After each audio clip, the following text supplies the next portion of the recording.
Another thing I love about Facebook advertising is the retargeting aspect of it, because I don't know if everyone's heard of the rule of 7. Basically, so basically, before someone purchases something, it usually takes about 7 touch points for them to actually purchase. So they might see you, in an ad, or they might see you at networking, might see you on a Facebook post. They may not purchase on some people do purchase on the first contact, but it's quite rare. So therefore, you can retarget people, and that's very powerful, because familiarity and people seeing you, it creates more of a relationship with your potential customer. So and retargeting is relatively easy to set up in Facebook. Again, they use information from different sources for the retargeting, which I can go into on the next bit. Now, before I get to that next bit, another thing I like about Facebook advertising is the split testing, because you can test different ads with different audiences. So, for example, you could test an ad to an all-male audience or all-female audience. If you wanted to test that, you could test an image. You might think, oh, image A, we'll try that, and image B, see which one gets the best results. You can test the text. So the text you think might be, try to, even a one word difference. You can even test that and see which one performs best. I mean, this can, as we probably all remember, the old days of advertising, split testing wasn't really, was quite an expensive process, because you had to, publish the ad fully before you could actually see what the results were.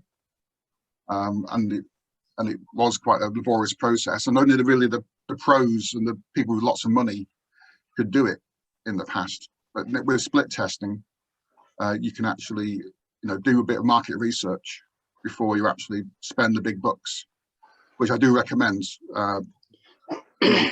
Using Facebook as a more of an experimental and split testing platform to start with, before finding the right copy and finding the right images, finding the right audience, and then stepping on the gas. And another thing I like about Facebook is behavior, as in Facebook, they're very good at understanding people's behavior. For example, they know who likes to buy things. They know who likes to fill out forms. They know who likes to come to events. They know all sorts of habits in terms of web behavior. Because as you probably know, most people have got Facebook on their phone. So the app is tracking all sorts of behavior on there.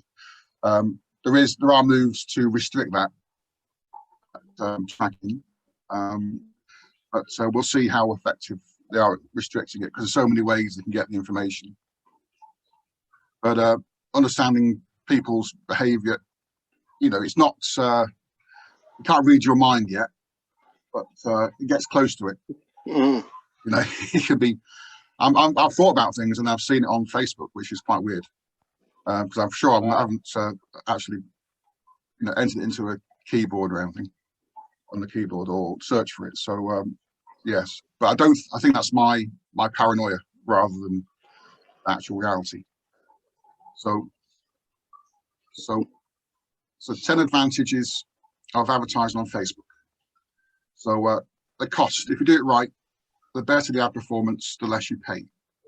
So you get rewarded for good performance. Speed, Facebook campaign can be set up relatively quickly. You don't have to give it to, a load of people, to a load of different, like, graphic designers, and I mean, you can do, but it is open to the smaller business and the larger business. They're competing on the same playing field in many ways. Flexibility, you can pause an ad and make changes if necessary, which I mentioned with the split testing. Data, you've been able to use Facebook's knowledge about its users. Because if you think about it, the data is fairly accurate. When not many people have your login details for your Facebook, so Facebook can be pretty certain that what you like on Facebook and your behavior is yours, not someone else, which I don't think Google is quite as accurate as that. It can be beneficial for all kinds of businesses, as mentioned, as it's now stands at I can't remember how many billions of people use it in the world. I think in the UK, it's getting almost everyone seems to be on it. Also, when you advertise on Facebook, your ad can appear, if you want it to, on Instagram, Messenger, and WhatsApp, which will be in the near future. Plus, you can also advertise on websites, external websites that you can choose. You can choose the type of website you want to advertise on.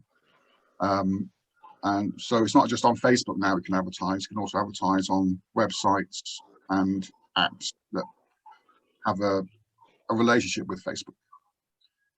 You can integrate with your websites, as mentioned. You can put a bit of code on your website, and you can track who visits your website, and then Facebook sends back the information from the code to Facebook, and you can target people who visited your website.